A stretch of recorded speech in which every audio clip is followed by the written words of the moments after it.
City.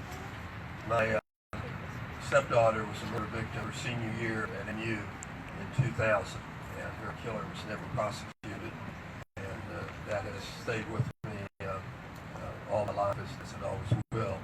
But I'd like to say something that I think all of us can do to start reducing these senseless murders that are plaguing our city, because this isn't normal.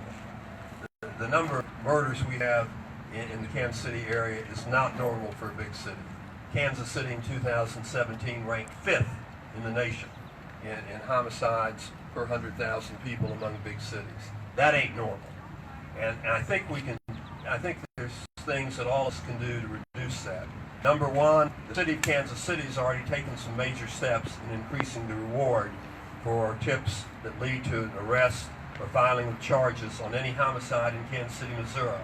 Just until 2017, the reward for anonymous tips, you don't have to testify in court, it's strictly anonymous, was $2,000. The same as breaking into somebody's garage. I'm a member of Parents of Murdered Children. I had suggested to the chief, Rick Smith, that we needed to up that and try to shoot what Omaha has. Omaha's about the same size as Kansas City. We had, depending on how you counted, 130, 140 homicides last in Kansas City. Omaha had 20, and they always clear over 70% of them. Omaha's reward has been $25,000 for a long time. And after I talked to the chief, and as we walked down the track and jury agreed for Parents of Murdered Children, within 6 weeks he'd gotten additional funding, so we got that reward up to $5,000 in Kansas City. Then in April of 18, they got more city funding, got it up to $10,000. And then June 21st this year, they got additional funding from the city, and it's $25,000 now in Kansas City. But in the other cities in the metro, except for Kansas City, Kansas is $5,000, but in Raytown, Grandview, Independence, all the rest, it's still just $2,000. Now that's not a whole lot of incentive, because even though it's anonymous, people are scared that somebody will figure out who caught. So I hope all of y'all that aren't in Kansas City, Missouri, can contact your mayor, contact your alderman, and tell them, let's get that reward fund up throughout the metro area, where it's $25,000 for the whole metro area.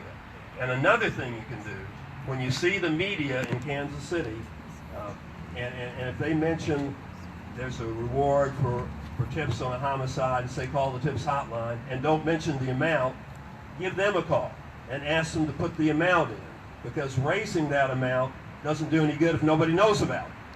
And it just takes a few more seconds or a few more words in the paper to let them know the amount. And since that reward was increased June 21st, there have already been 2 homicides in Kansas City, Missouri cleared through anonymous tips since the reward was raised. So this will work.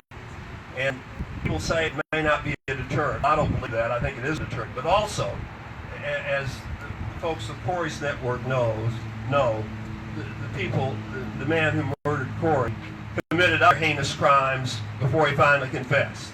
So if you take some of these frequent, most violent offenders off the street, it does help reduce the number of homicides. So all of you can lend your voice, but let your alderman and mayor know, let's get that reward fund up, and let the news media know whenever there's a homicide in Kansas City, Missouri, emphasize the amount of that reward. And it's anonymous, you don't have to testify, but it really can make a difference. Let's get these killers off the street.